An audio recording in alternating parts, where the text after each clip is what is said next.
I pledge allegiance to the flag of the United States of America and to the republic for which it stands, one nation, under God, indivisible, with liberty and justice for all. We remain standing and join me in prayer, please. Supreme Architect, we invoke thy blessing at this time, that this meeting thus be conducted in peace and closed in harmony. Amen. Amen.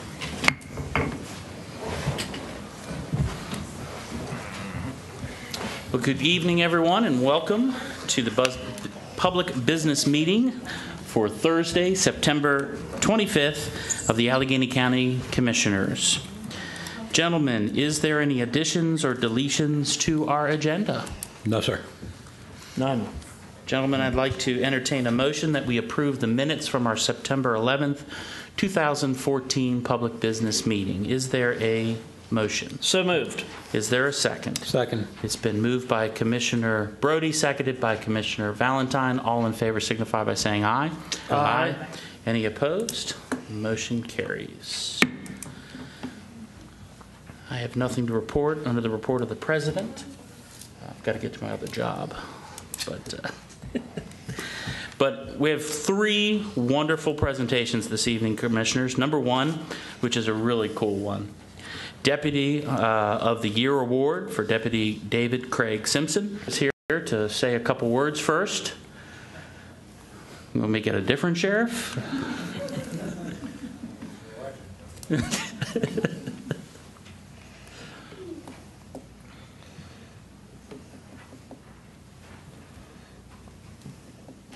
Commissioners, just for a short briefing, the Cumberland Optimist Club each year recognizes law enforcement in Allegany County as Officers of the Year.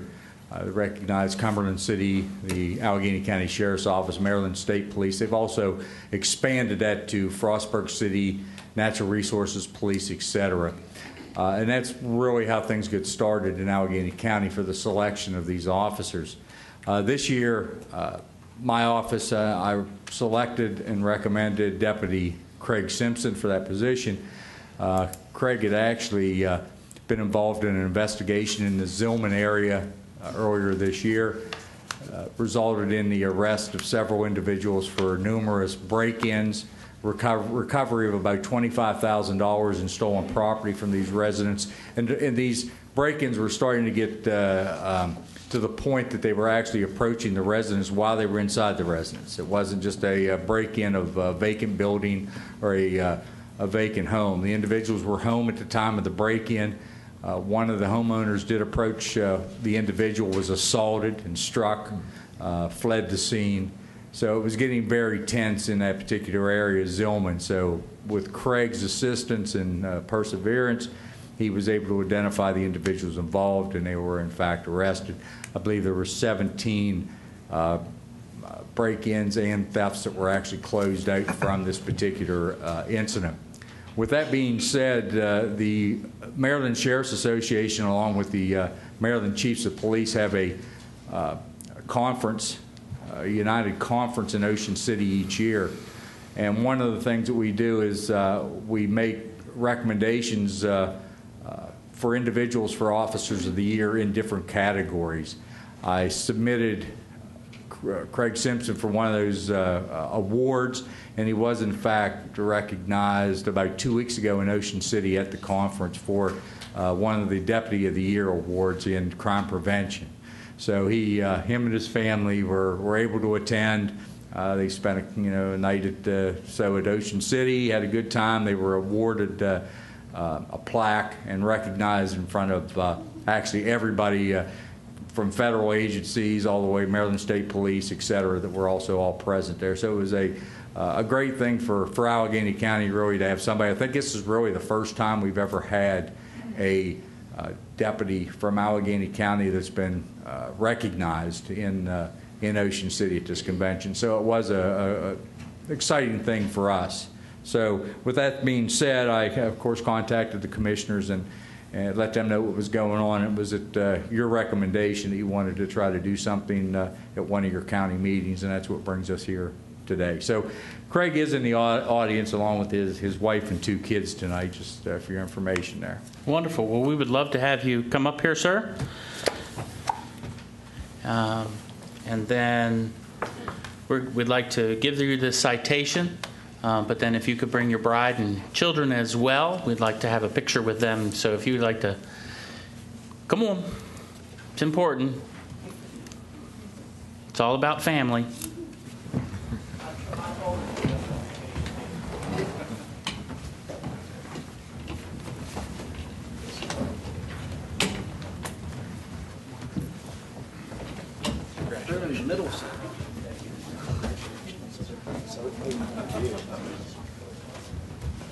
Pretty cool, isn't it?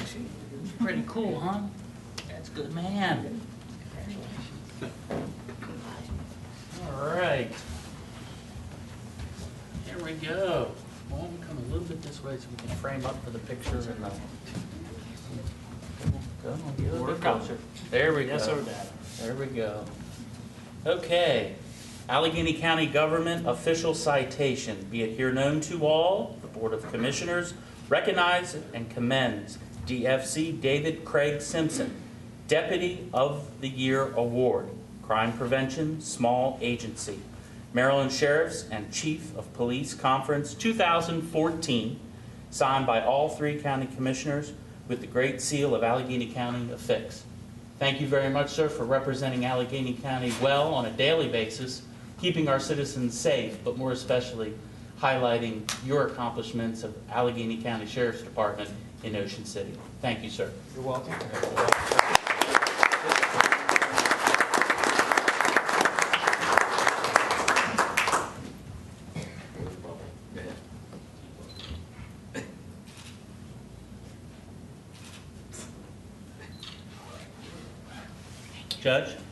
Judge, put your hearing aids in. No. Why don't we do a picture of just the family? Okay. Get back. Absolutely. We got a microphone and bend it down. Yes, sir. Right here. They're right there. Thank you. Let's give this deputy a round of applause, please.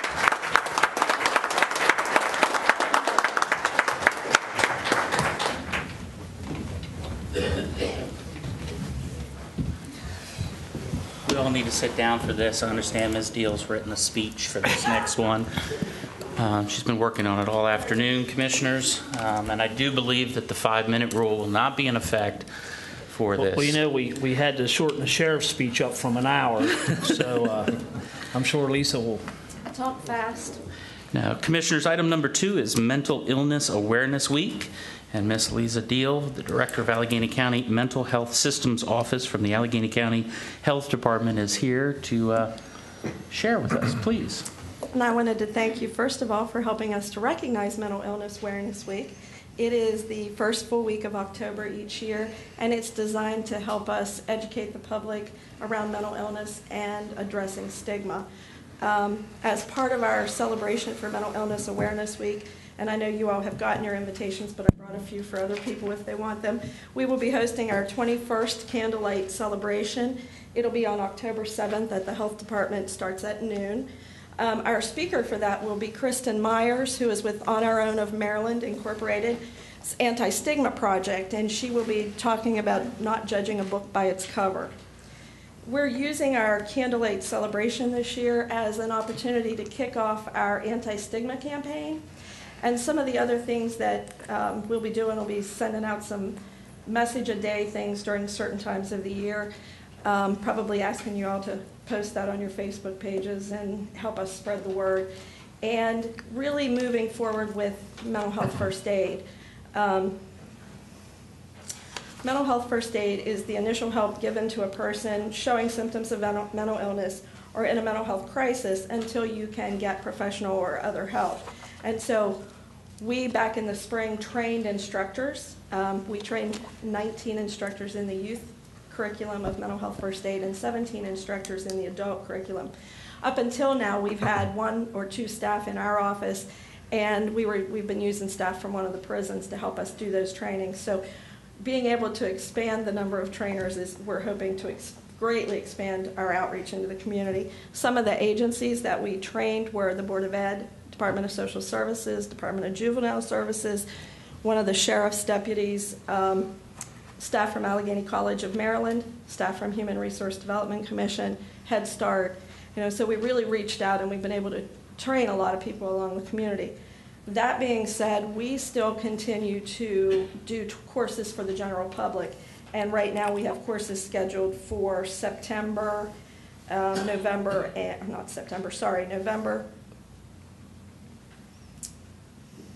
and April. So we'll be doing those. The other thing that we're doing is working with a group of our local law enforcement, the Sheriff's Department, State Police, Frostburg University Police, I don't want to miss anybody, Cumberland City. All of the local law enforcement agencies have been involved, and we're offering mental health first aid courses for the officers. So we've done our first course and trained 12. We've got more planned closer to Christmas and then in the spring. And I think that's it. I mean, I just appreciate being here and appreciate you helping us celebrate. Certainly. Well, we Yes, have ma'am. this citation up here, and if you would please, we'd love to present it.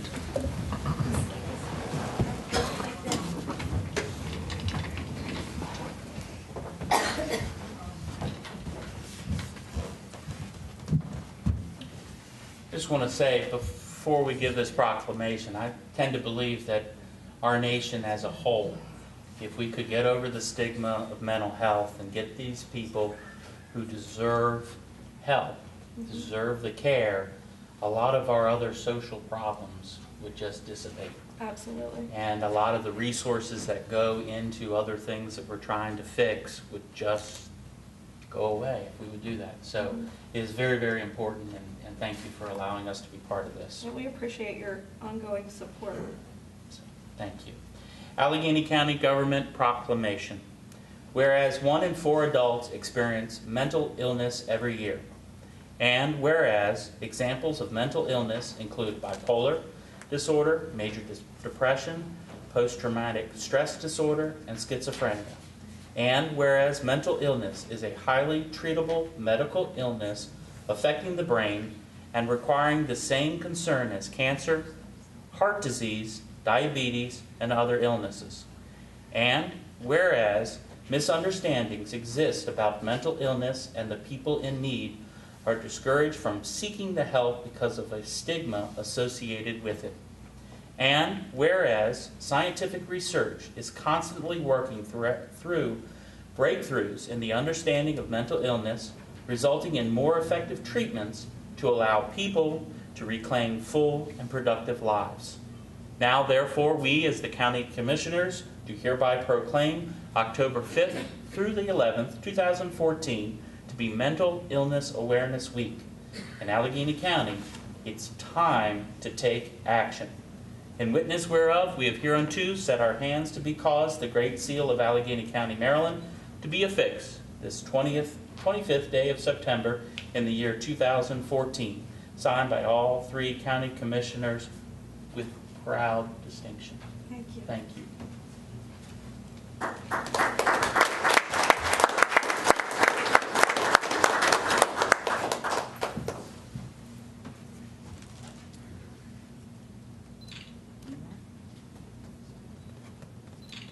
Thank you. One more. I'll take 2, they're real small. Thank you. Perfect. Thank you. Thank you very much. Thank you. Thanks.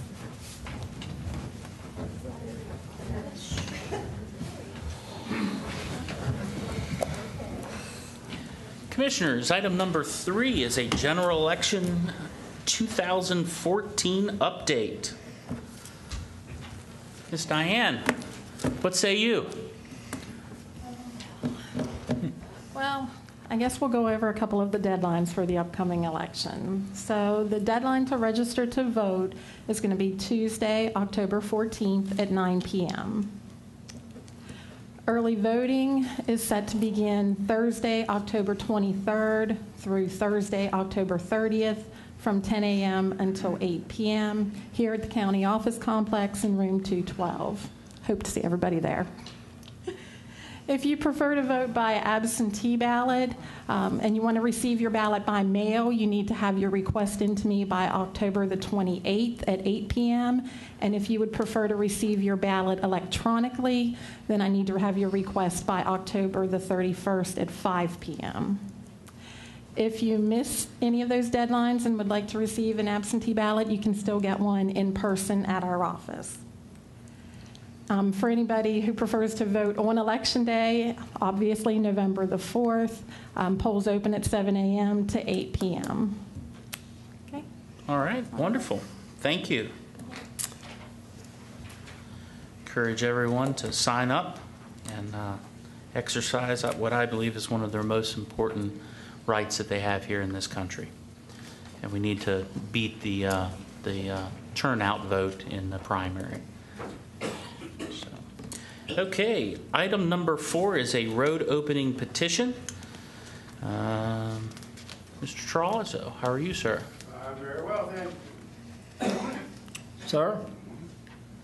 Good evening. The now tangible development of the Holiday Inn Express at Asbury and National Highway has in part resulted in the closing of a number of paper streets that ran throughout the old Alleghany Grove subdivision, which was originally conceived as a religious Methodist retreat in the 1920s. And it has oddly shaped streets that are, from the air, designed to look like the nave of a church. And we have previously closed parts of Wesley Avenue. You'll notice all the Methodist names running throughout the Asbury and Wesley. And I'm here tonight to clean some of that up on behalf of Mr. Broadwater, Ronald Broadwater, who owns the other parts of Wesley and a short right angle street off of that known as Henline. The latter part of which shares another owner, and Joseph and Lena Mae Phillips. All have joined in as petitioners, and I'm on their behalf presenting a petition to open these paper streets for the purpose of thereafter submitting a petition to close the streets. In support of the petition, I am presenting tonight not only the petition, but the certificate from the Cumberland Times-News that the required public notice has been run for the requisite number of times in accordance with the dates prescribed by law, as well as the survey drawings and legal description of the property. I ask that the commissioners take this petition and present it to engineering for consideration. And once approved, I'll be back. Okay. Wonderful. You good to go, Mr. Rudd? We'll refer to staff, we'll look at it. Since Okay. we've done most of that, it probably shouldn't be too difficult. I should say. All right, well, thank you very much, sir. Thank you. Okay, action items. Commissioners, item number 5 is the Maryland Association of Counties Other Post-Employment Benefits Trust Agreement. Moneyman Jason Bennett, or otherwise known as CPA, Director of Finance, is here to explain. Whatever you want to call me is fine. Tonight we have in front of you... okay, buddy. Buddy's fine. Anything else? You can call him Mr. Beesting because his wife makes a fantastic cake. Oh, she does make it. Did you bring something? I didn't. What? And he's going to call you fired. I left it at Former finance director. No, please, sir. What I'm talking about now won't sound so good after we talked about cakes. Allegheny County, in conjunction with LaVale Sanitary, entered into other post-employment benefits trust fund back in 2009. That's according to GASB 45. The idea behind that is to have a funding mechanism in place for post-retirement benefits for county and LaVale Sanitary employees. Currently, we have about $2.5 million invested in that plan, and it goes towards a liability for future retirees. When we established this, we followed county investment guidelines. Those guidelines only allow us to invest in CDs with a term under a year. Many other counties in the state have a similar issue. We're investing this OPEB investment with the idea of long-term earnings. So MACO realized there's an issue for the counties. They're establishing a trust fund that would allow all the counties to enter into and make an investment in real investments with a chance of earning real investment income. That offsets our costs ongoing year to year, so we think it's a good thing. It's a good opportunity for us. They're still building the trust. They need counties to join in, so tonight we're hoping to join in and actually have a voice in the trust as far as the investments we pick. So we're simply looking for your approval to sign on to MACO's trust and get things going. Okay, Commissioners, any comments? No? I'd like to make a motion that we approve item number 5, and this is to agree to the Maryland Association of Counties Other Post-Employment Benefits Trust Agreement. Is there a second? Second. It's been moved by Commissioner McKay, seconded by Commissioner Valentine. All in favor signify by saying aye. Aye. Any opposed? Motion carries. Thank you. Thank you, sir. Mr. Carney, stay right there for a second.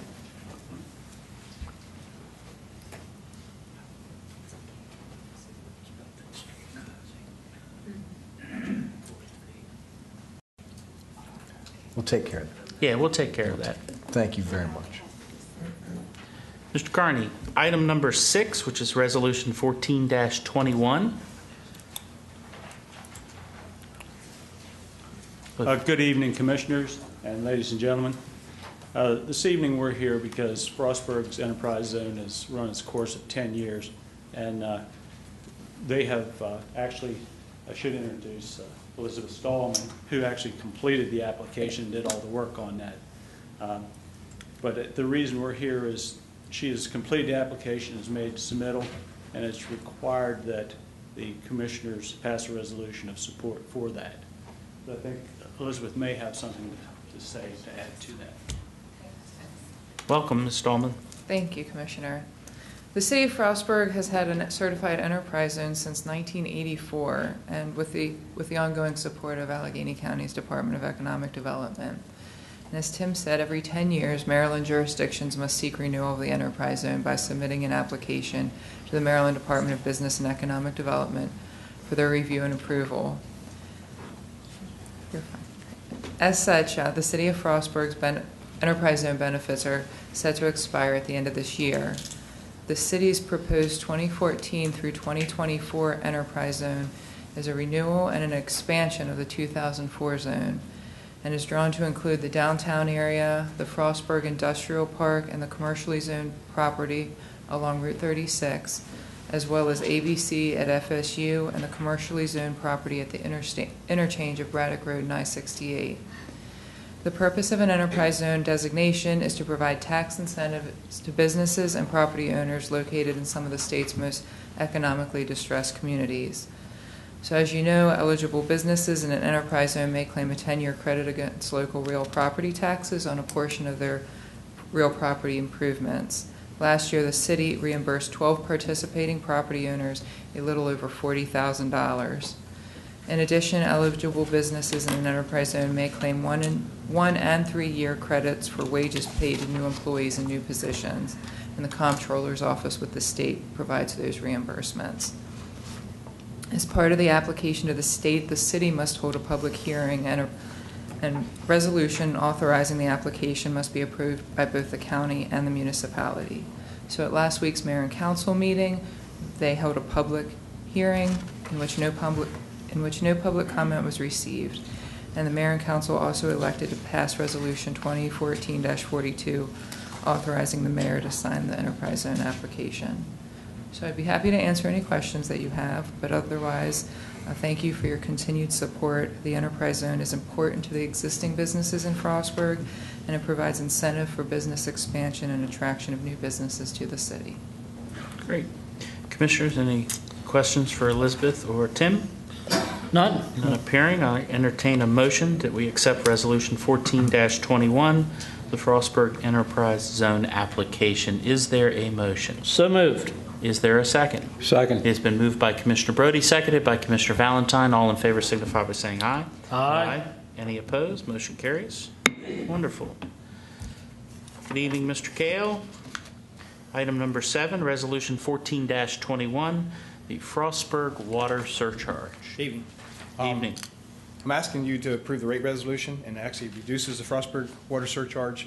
Every quarter, we send out bills, and county residents who receive a bill from the city of Frostburg, there's a surcharge just passed on. The surcharges cover the dam improvements they did years ago, the water treatment plant additions, and any improvements that benefit the whole county, like the transmission main. With the addition of the Mount Savage customers, they all pay that surcharge, and the refinancing that Frostburg recently did of their debt, they were able to reduce the surcharge. So what I'm asking is that for county customers except Eckert, we're asking to reduce that from $7.75 a month to $5.30 a month. And for customers at Eckert, we're asking to reduce that from $1.65 per month to $1.25 per month. And even though what we want to do is go back to July 1st, we haven't sent the bills out yet, so we're asking this resolution to be effective for this fiscal year, July 1st. Okay. Very good. Questions for Mr. Kale, Commissioners? None appearing. I'm going to jump on this one. I'll make the motion that we accept Resolution 15-24, Yeah. Frostburg Water Surcharge Reduction, gentlemen sitting at the press table. Is there a second? Second. It's been moved by Commissioner McKay, proudly, gentlemen, and seconded by Commissioner Valentine. All in favor signify by saying aye. Aye. Aye. Any opposed? Motion carries. Item number 8. Mr. Cool. Fiscal year 2015 Operating Assistant Grant Agreement. Yes, good evening, Commissioners. Evening. This is simply one of the 2 grant agreements that we operate both our bus and van systems on. I would ask this evening to give our county administrator authority to go ahead and sign the agreement. Okay. Any questions for Mr. Cool? I'd like to entertain a motion that we accept item number 8, fiscal year 2015 Operating Assistant Grant Agreement. Is there a motion? So moved. Is there a second? Second. It's been moved by Commissioner Brody, seconded by Commissioner Valentine. All in favor signify by saying aye. Aye. Any opposed? Motion carries. Thank you. Thank you. Item number 9. Ms. Wigfield. Good evening. Welcome. As part of the fiscal year 2015 Cumberland Urbanized Unified Planning Work Program, the City of Cumberland requested a complete street plan for Green Street. This plan will take a look at land use, transportation efficiency, ADA access, safety, and environmental sensitivity. All these factors will combine to create a complete street with appropriate accommodations for transit service, bicycles, pedestrians, that incorporate Green Street's historical character and surrounding context. We received 12 proposals on September 9th. We reviewed, the selection committee reviewed all the proposals and all agreed that to award. It was unanimous. That's wonderful. Hey, she's a whole lot better than that than I am. Yeah. I'm stubborn. Anyway, we all agreed to award Alta Planning and Design of Baltimore, Maryland, the planning contract for $36,499. I'm requesting that the county commissioners acting as the Cumberland area MPO award the contract to Alta Planning and Design for the Green Street Complete Street Plan. Okay. Thank you. Commissioners, I move that we accept item number 5, the Cumberland Area Metropolitan Planning Organization award contract for Green Street Complete Street Plan. Is there a second? Second. Repeat it. Second. No. Unanimously. We did. It's been moved by Commissioner McKay and seconded by Commissioner Valentine. I'm not sure respectfully, but it's all in fun. We enjoy each other's company. So it's been moved and seconded. Is there any question? All in favor signify by saying aye. Aye. Any opposed? Motion carries. Thank you. Thank you.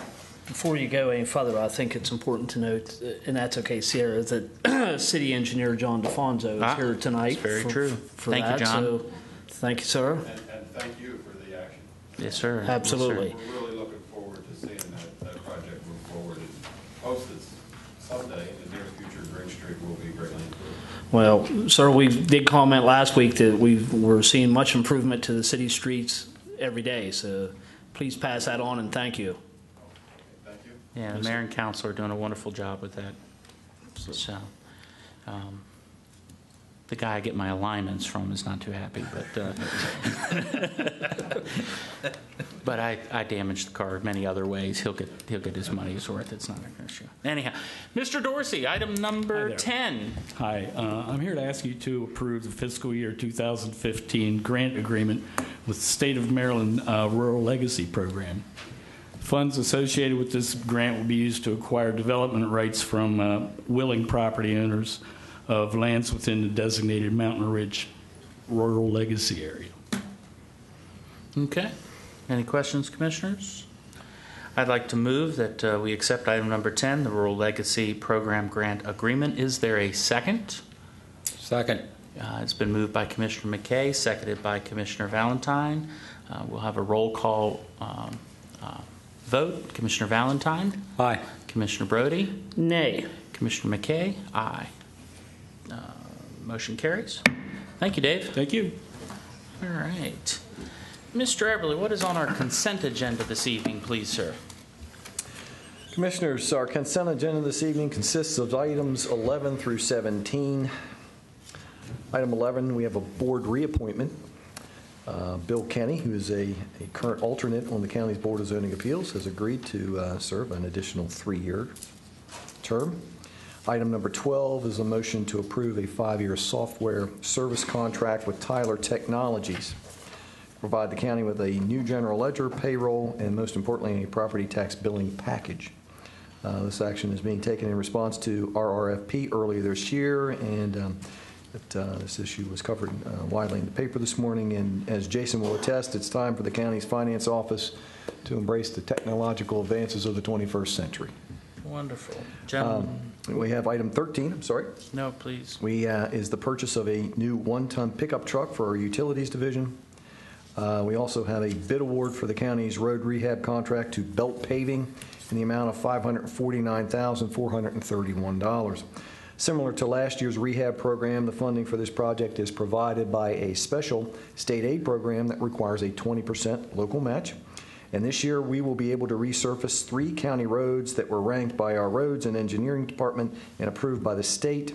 Those 3 roads are New School Road in Mount Savage, Sunset Drive, and Nemacolin Avenue.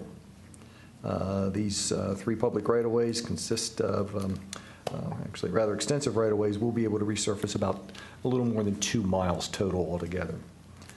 Commissioners, we also have a motion to approve the Rawlings Pump Station contract to Carl Belt in the amount of $295,000. This pump station is to be constructed in the vicinity of the county's detention center so that our new water customers in the Rawlings area will have adequate water pressure, as we now have the capacity, or we will soon have the capacity, to fill up both tanks at the Barton Business Park and the soon-to-be-constructed water tank in Rawlings. Commissioners, we have a motion also to declare 2 vehicles surplus to the county's needs from the Sheriff's Office. One crappy vehicle to be sold as scrap, and one vehicle the Sheriff will be creative in terms of trying to find some additional disposition for and maybe make a little bit of money off of. So does that mean we'll have to give him a ride home then? He's shaking his head yes. Oh. And again, we have a motion from the Sheriff's Office to partner with the city available from the sex offender grant in partnership with the city, and that's a good program for all of us. Yes, it is. All right, gentlemen, is there a motion, or I should say, is there any questions for the administrator? Entertain a motion to accept our consent agenda. So move. Is there a second? Second. It's been moved by Commissioner Valentine, seconded by Commissioner Brody. All in favor signify by saying aye. Aye. Any opposed? Motion carries. Mr. Eberly, what is on your desk, please? Commissioners, we did have a bid opening this week for the Bowling Green Moss Avenue Waterline Project, and I'm confident that we'll be in a position here in 2 weeks at our next public meeting to take formal action on awarding that project. Wonderful, wonderful. Very good. What's happening in the attorney's office? Anything that needs to be All kinds shed? of stuff, but nothing you need to know about. Nothing? So, that's not what needs to be printed or recorded. Okay. Commissioners, any statements, comments, recognition? Commissioner Valentine. Well, next week, Wednesday will be rather busy. I'll be going down to Annapolis. Have a meeting starting at 9 o'clock with MACO called the Initiatives Committee. It'll be the representatives from the counties getting together and looking at legislative issues we know we're facing, and we'll make decisions on which issues are going to be our primary issues. The way it looks, one of them is definitely going to be trying to get a return of highway user funds. I mean, we talked about the city of Cumberland struggling to do their streets. They've gotten some funding back, but very little. County's got no return of funds, so that's something we'll be looking at. Then after that meeting is our regular legislative meeting, which again we'll be looking at legislative issues with the other counties. Then after that, the MACO's come up with a new idea this year. They're going to be filming a video, and they'll have some of us there answering questions on what it was like our first year in office. And then this video will be offered to all new elected officials throughout the state. And they've come up with some very, very interesting questions. So should be filming that video along about 2 o'clock. And then that's time to break speed limits. I might need the sheriff to give me escort back because need to be at Shooters at 6 o'clock for a meeting about off-road vehicles out there that evening. So it'll be a long, busy day. Okay, Commissioner Brody. Well, first, I'd like to start again by thanking the sheriff for having his deputy here tonight. He's been bragging on him for several weeks, and so have we.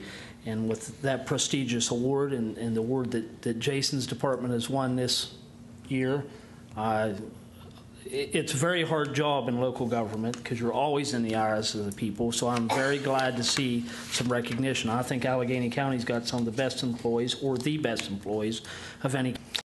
Now, sir, with that being said, we do got some more economic development trying to head this way, and we're running into a little more problem again with the state highway. I made a phone call today to Senator Edwards over some more issues of some more projects they would like to stop or stall. So I'll keep you informed, because the only way I know to get this out there and get it moving is to get it into the public eye.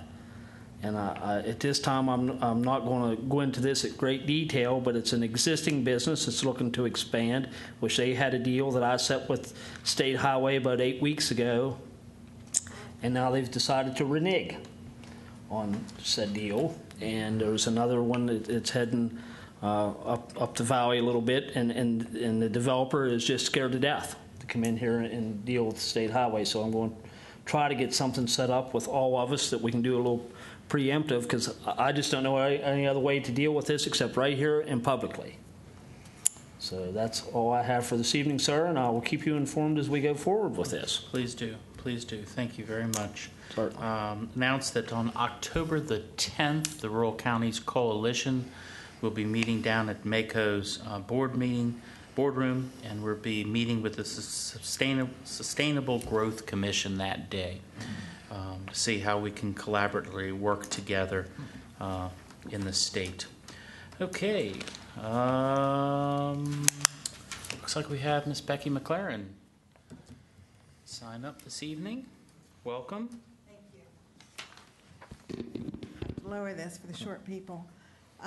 Last time I was here, we discussed what happened on the McGill Drive to the 9 dogs that were killed, and I assured you that Foundation Board would be making a study on what happened and what we needed to do to correct that. And beginning in mid-August, the committee met on a weekly basis. The committee consisted of Patty Collison, Kim Sullivan, Joe Wilson, Dick DeVore, Tina Rafferty, and myself. We did fact-finding, which included direct review of the animal shelter's phone logs and the animal control call sheets. We did personal interviews with personnel involved in taking the animal control telephone calls, supervising those activities, and all employees and volunteers directly involved with the McGill incident. We also made phone calls to citizens who could be identified as callers about the incident to confirm the information shared in the calls made to animal control about the conditions at 14707 McGill Drive. Our findings were, I think, fairly complete. 4 calls were made concerning the McGill Drive to the animal shelter public number. These calls were made on July 7th, July 8th, July 15th, and July 28th. 3 of the 4 calls were logged with sufficient information to identify the McGill address, but were not completed with information required by the protocol already in place. The original call on July 7th did contain all the required information. Different shelter workers answered each of the phone calls received. Animal Control Officer Lindeman was notified on July 7th about the call, but he did not respond to that complaint. Each of the calls were similar in the nature. Multiple dogs in the house located at that address, not being let out, house smelled bad, excessive barking. On August 12th, an anonymous call was received describing the house, and Animal Control Officer John Carden was contacted to post the residence, giving the homeowners 24 hours to contact Animal Control, which is a standard policy. Due to the heavy rain that day, he didn't leave the post. He was afraid that the notice would get blown away wet and no one would notice it. The following day, he did post it. After hearing nothing from the homeowners, Animal Control Officer Carden responded to the residence along with Deputy Wilderson, forced entry, and discovered 9 dead dogs and 3 dogs barely alive but alive. And those 3 dogs, by the way, are doing quite well. Our conclusions were the following. The animal shelter failed to respond in a timely fashion to the neighbors' phone calls. Upon review of the policies and the procedures of the shelter to determine what went wrong in this instance, we found incomplete phone logs and a lack of a tool that allows for quick identification of locations where multiple complainants were being filed were major issues, and we addressed those issues. There was an inconsistency in the phone log resolution. The logs weren't always filled out, or the messages were unclear. No written incident form other than the phone log or the citation was written. There was no required feedback to the original complainant. No division between animal shelter and animal control on the phone logs. There was an inconsistent review of the animal control logs to determine whether an action had been taken place or not. There was an inadequate phone system, and the phone lines were not being open until 11 a.m.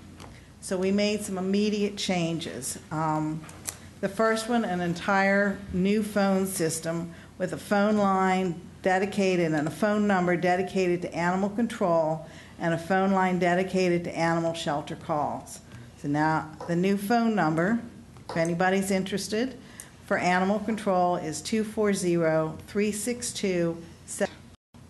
An animal control employee dedicated to that phone line and the organization of all animal control information was assigned. A separate phone log is being kept just for animal control.